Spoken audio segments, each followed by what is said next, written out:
오늘 우리에게 주시는 하나님의 말씀은 디모데후서 1장 7절에서 8절까지 말씀입니다. 신약성경 343쪽에 있습니다. 이제 제가 하나님의 말씀을 강독하겠습니다. 이것은 하나님의 말씀입니다. 하나님의 말씀에 경청하시기 바랍니다. 하나님이 우리에게 주신 것은 두려워하는 마음이 아니요 오직 능력과 사랑과 절제하는 마음이니 그러므로 너는 내가 우리 주를 증언함과 또는 주를 위하여 갇힌 자 된 나를 부끄러워하지도 말고 오직 하나님의 능력을 따라 복음과 함께 고난을 받으라. 아멘. 하나님의 마음, 하나님의 능력이라는 제목으로 말씀을 함께 나누도록 하겠습니다. 디모데후서는 바울이 아들같이 사랑하는 제자 디모데에게 보낸 편지입니다. 이제 바울도 나이가 들었습니다. 30대 중반에 회심하여 평생을 전도자로 헌신한 바울도 60이 훌쩍 넘었습니다. 지금이야 100세 시대를 말하는 때이니 60이면 아직 한창이라 할 수 있을지 모르겠으나 2000년 전 고대 사회에서 60이라는 나이는 말 그대로 죽음을 앞둔 나이입니다. 노년의 나이에도 아직 해야 할 일이 많은데 바울은 답답하고 안타깝기만 합니다. 나이가 들어 기력이 예전 같지 않기에 그런 것만은 아닙니다. 더 이상 복음을 전하고 싶어도 그리할 수 없는 상황이 그를 안타깝게 만든 것입니다. 학자들은 디모데후서가 AD 60년경 바울이 로마의 감옥에 갇혀 있을 때 기록되었다고 말합니다. 바울은 전도여행을 다니면서 여러 번 옥에 투옥되었습니다. 그러나 지금은 상황이 다릅니다. 기독교 역사상 참혹한 박해의 역사가 시작되었던 네로 황제의 통치 시기입니다. 네로는 로마에 발생한 대규모 화재로 민심이 흉흉해지자 기독교인들이 앙심을 품고 로마에 불을 질렀다는 거짓 소문을 유포하였고요. 그로 인해 기독교인들을 박해하기 시작했습니다. 바울은 지금 이 엄혹한 시기에 로마의 감옥에 있었습니다. 바울은 그의 서신에서 자신의 죽음을 예감하는 듯한 고백을 하고 있습니다. 전제와 같이 내가 벌써 부어지고 나의 떠날 시각이 가까웠도다. 사형 선고가 임박했음을 전하는 구절입니다. 그러므로 디모데후서는 그저 바울이 사랑하는 제자에게 안부를 묻고 자신의 사정을 전하는 사사로운 편지가 아닌 거지요. 이는 바울의 마지막 유언과도 같은 비장한 서신이라 할 것입니다. 오늘 이 시간 우리 모두가 죽음을 앞둔 노년의 전도자 바울이 그의 사랑하는 제자 디모데에게 마지막으로 무엇을 남기고 당부하고 있는지를 주의 깊게 듣기를 원합니다. 이 편지를 쓸 당시 바울은 어떤 심정이었을까요? 그는 지금 절망하고 있습니다. 서신 곳곳에는 그의 두려움과 근심이 가득합니다. 어차피 죽음을 각오한 전도자의 삶이었으니 죽음 따위는 두렵지 않을지도 모릅니다. 바울이 근심하고 두려워하는 이유는 그동안 자신이 뿌린 복음의 씨앗들이 열매 맺지 못하고 사라질지도 모른다는 두려움 때문이었던 겁니다. 바울은 4장 10절에서 데마와 그리스게와 디도가 세상을 사랑하여 나를 버리고 떠나갔다라고 고백하고 있습니다. 이들은 바울의 전도를 받고 그와 함께 복음에 헌신하였던 신실한 동역자들입니다. 그러나 박해를 견디지 못하고 하나 둘 바울 곁을 떠나고 만 것이지요. 심지어 16절에는 내가 처음 로마에 압송되어 법정에서 변론할 때 나와 함께한 자가 하나도 없고 지금은 다 나를 버리고 떠나갔다라고 말합니다. 바울의 절망과 안타까움이 어떠했을지를 알 수 있는 대목입니다. 바울은 조급합니다. 사랑하는 제자 디모데도 떠나갈까 두렵습니다. 그래서 그는 너는 어서 속히 내게로 오라라고 간절한 마음으로 호소하고 있습니다. 마음이 흔들리고 있는 도마도 함께 데려오라 말합니다. 한 발 한 발 더 가까이 다가오는 죽음의 문턱에 서서 노년의 바울은 때가 급합니다. 이대로 포기할 수 없습니다. 복음을 전하는 일을 절대로 멈춰서는 안 되기 때문인 거지요. 바울은 이러한 절박함으로 디모데에게 말하고 있습니다. 하나님이 우리에게 주신 것은 두려워하는 마음이 아니다. 바울은 박해의 두려움 앞에서 절망과 낙심 가운데 있을 어린 디모데에게 두려워하지 말라고 말하고 있습니다. 바울이 말하는 두려워하는 마음은 비겁한 마음이라는 뜻입니다. 비겁하게 숨지 말라는 겁니다. 하나님이 주시는 마음은 오직 능력과 사랑과 절제하는 마음이니 하나님의 능력을 믿고 담대히 나아가라 권면하고 있습니다. 바울은 디모데에게 어떠한 고난과 박해도 이길 수 있는 하나님의 능력이 지금 너와 함께 하고 있다고 확신을 주고 있습니다. 그렇다면 바울이 말하는 하나님의 능력이란 무엇일까요? 오늘 함께 읽은 8절의 본문을 다시 한번 주목하여 읽어보도록 하겠습니다. 그러므로 너는 내가 우리 주를 증언함과 또는 주를 위하여 갇힌 자 된 나를 부끄러워하지 말고 오직 하나님의 능력을 따라 복음과 함께 고난을 받으라. 그것은 복음과 함께 고난을 받는 것입니다. 고난받을 때 하나님의 능력을 경험할 수 있다는 말이 됩니다. 복음 전할 때 그 능력이 함께 한다는 고백입니다. 하나님의 능력은 고난을 피하는 것이 아니라 고난과 맞서는 것이며 기꺼이 고난을 감당하는 것입니다. 예수 그리스도는 이 능력을 십자가 고난을 통해 우리에게 증거하셨습니다. 그래서 바울은 하나님께서 주신 마음은 오직 능력과 사랑과 절제하는 마음이다라고 고백한 겁니다. 이 능력은 죽음을 이기는 능력입니다. 이 사랑은 십자가 고난을 통해 증거된 사랑입니다. 이 절제는 나의 생각과 고집을 꺾고 하나님의 뜻에 온전히 응답하는 절제입니다. 바울은 이를 통해 자신이 선포자와 사도와 교사로 세움을 받았다고 고백합니다. 바울은 하나님의 능력을 그의 삶을 통해 온전히 체험했기에 조금도 주저함 없이 디모데에게 복음과 함께 고난을 받으라 명령하고 있는 겁니다. 또한 바울은 옥에 갇혀 있는 자신을 부끄러워하지 말라고 말합니다.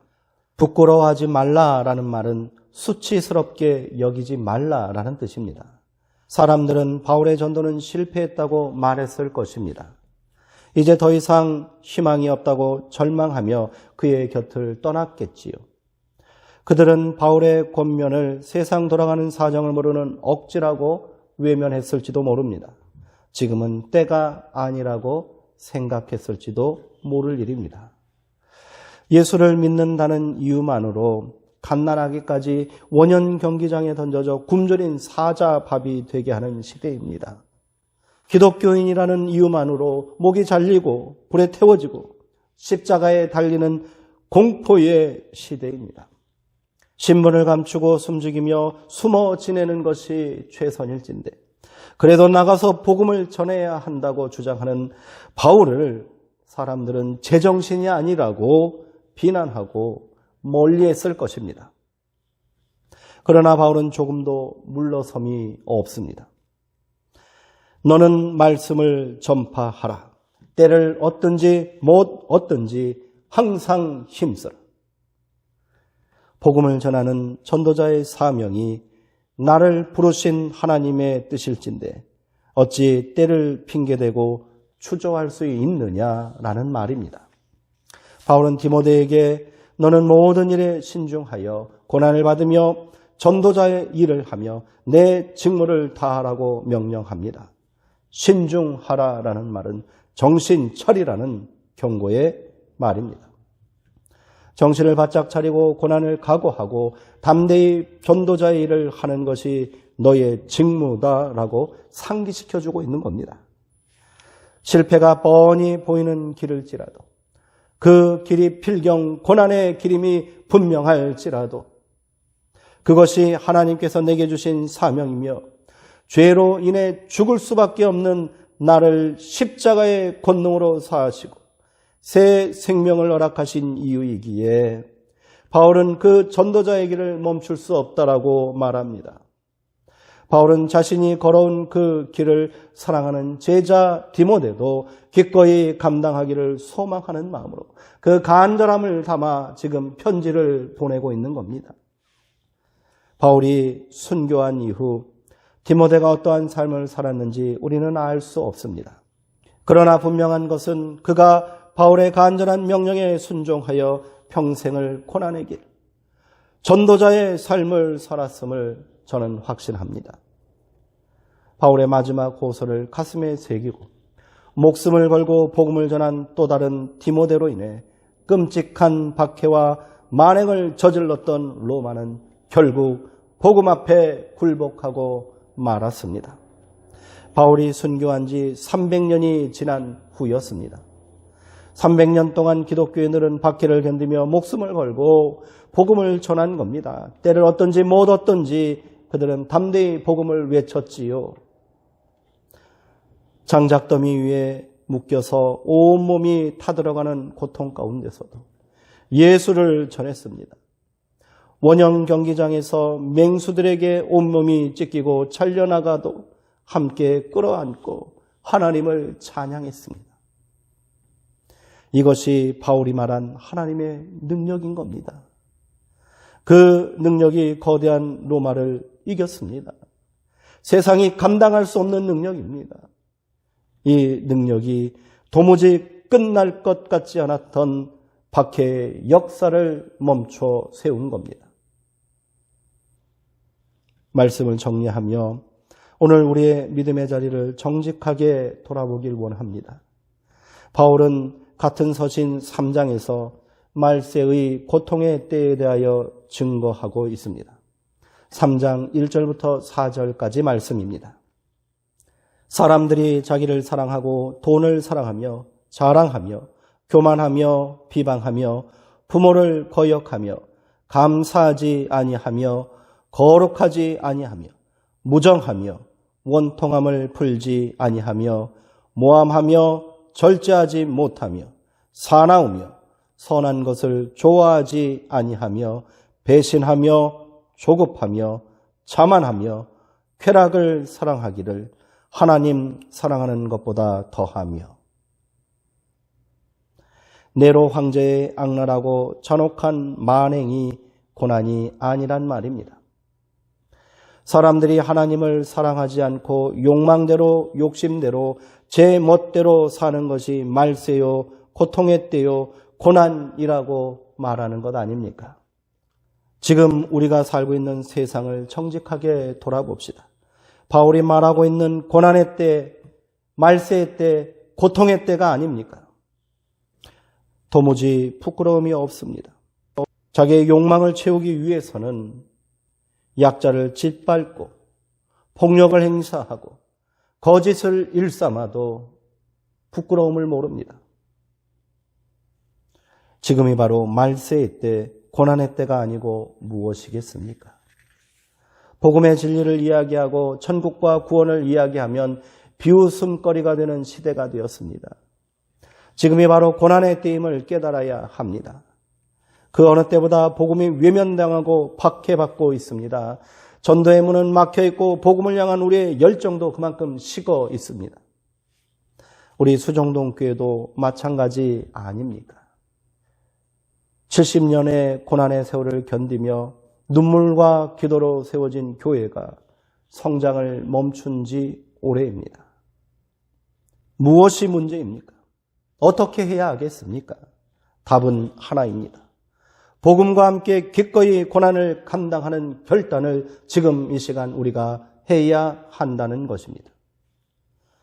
교회가 고난을 이기는 방법은 오직 하나입니다. 목숨을 걸고 복음을 전하고 전도하는 것입니다. 누구를 탓하고 누군가에게 미룰 일이 아닙니다. 바로 내가 해야 하는 일입니다. 전도하기 힘든 시대입니다. 복음의 능력이 사라진 것만 같습니다. 세상은 기독교를 조롱합니다. 위선자라고 비난합니다. 교회와 기독교인들이 도덕적으로 살지 못하고 본이 되어야 할 목회자들이 그리하지 못하는 삶을 살고 있기에 교회가 능력을 잃은 것이 아닙니다. 복음과 함께 고난을 각오하지 않기 때문에 그러한 겁니다. 목숨을 걸고 복음을 전하지 않기에 능력이 사라진 것입니다. 교회의 존재 이유와 기독교인의 사명이 복음을 전하는 것인데 이를 망각하고 그저 이 땅에서 성공하고 복받는 것에만 골몰하니 그렇습니다. 회개해야 합니다. 하나님의 능력은 고난 가운데서도 복음을 전하는 전도자를 통해서 나타나는 것이라고 오늘 성경은 우리 가운데 분명히 증언하고 있습니다. 전도자의 사명을 감당하려 하지 않기에 수십 년을 신앙생활해도 만족이 없고요. 변화가 없는 겁니다. 왜 내게는 하나님의 능력이 나타나지 않느냐고 불만입니다. 어떤 능력을 원하시는 겁니까? 기도하는 대로 응답되고 하는 일마다 성공하고 근심 걱정 없이 살고 평안하게 사는 것이 능력입니까? 하나님의 능력은 고난 가운데서도 그 고난을 각오하고 기꺼이 복음을 전하는 전도의 현장에서 우리 가운데 나타나는 것인 줄 믿으시기 바랍니다. 2000년의 기독교 역사상 전도하기 좋은 때는 없었습니다. 그 길이 고난의 길이고 순교의 길임을 알면서도 기꺼이 복음을 위해 헌신한 신앙의 선배들이 있었기에 기독교는 세대를 넘어 시대를 초월하고 인종을 초월하여 오늘까지 진리로 굳게 서 있는 것입니다. 이제쯤 되면 되었다고 멈춰서는 안 됩니다. 결과가 뻔하지 않느냐고 패배의식에 빠져서도 안 되지요. 내 믿음 하나 지키기도 벅차다며 외면해서도 안 될 일입니다. 전도의 사명은 바로 오늘 내가 감당해야 할 하나님의 거룩한 사명임을 명심해야 합니다. 나는 능력이 없다고 뒤로 물러서지 마십시오. 전도는 나의 능력으로 하는 것이 아니라 하나님의 능력으로 하는 것입니다. 거절당할 것이 뻔하고 자존심만 상하게 될 것이라고 포기하지 마십시오. 오늘 내가 당한 모욕과 고난이 귀한 생명을 구원하는 역사가 된다면 이 또한 기쁘고 기쁜 일이 아니겠습니까? 이제 우리 모두가 수정동 교회의 부흥을 위해 함께 기도하고 일어서야 할 때입니다. 내가 해야 합니다. 함께 감당해야 합니다. 복음을 전하십시오. 전도하십시오. 외면당하고 모욕당하고 거절당하셨다면 기뻐하십시오. 바로 그 고난의 자리가 하나님의 능력이 나타나는 자리이기 때문입니다. 저는 오늘 성령님께서 주신 감동에 응답하여 앞으로 돌아오는 11월을 전교인 행복 동행 주일로 지키고자 선포합니다. 거창한 이벤트 하지 않을 것입니다. 결과를 걱정하고 실패를 두려워하지도 않을 것입니다. 오늘 우리의 실패가 내가 당한 고난이 바로 전도의 능력이 되기 때문입니다. 올해만 하지 않고 11월에만 하지 않고 그날을 시작으로 해서 우리 평생을 전도자의 삶으로 헌신하는 귀한 계기가 되기를 소망합니다. 우리 함께 기도합시다. 그리고 그 일에 우리가 함께 마음을 모아 동참합시다. 전도가 교회의 본질적인 사명이며 주님의 지상 명령일진데 어찌 외면하고 주저한단 말입니까? 지금 이 시간부터 소중한 영혼, 귀한 생명을 마음에 품고 기도하시기 바랍니다. 불신 영혼을 품고 기도하는 것이 바로 전도입니다. 낙심한 심령들을 기억하며 기도하는 것이 전도입니다. 그리고 기꺼이 복음과 함께 고난을 받겠노라 결단하시고 사랑하는 사람, 귀중한 영혼들에게 지금 다가가십시오. 하나님의 능력이 우리와 반드시 함께할 줄 믿습니다. 기도하시겠습니다. 능력의 하나님, 오늘 우리 가운데 그 능력이 소멸되고 있습니다. 교회는 힘을 잃고요. 성도는 그 사명을 잃은 지 오래입니다. 이제 우리가 다시 깨어나기를 소망합니다. 다시 일어나기를 소망합니다. 그 능력 가운데 서기를 소망합니다. 주님, 우리 가운데 함께 하시어 담대히 일어나 복음을 증거하는 전도자의 삶으로 결단하게 하여 주시옵소서. 때를 얻든지 못 얻든지 항상 힘쓰라는 말씀을 우리가 가슴에 새기고 다시 기도하게 하시고 다시 선포하게 하시고 다시 만나게 하여 주시옵소서. 예수님의 이름으로 기도합니다. 아멘.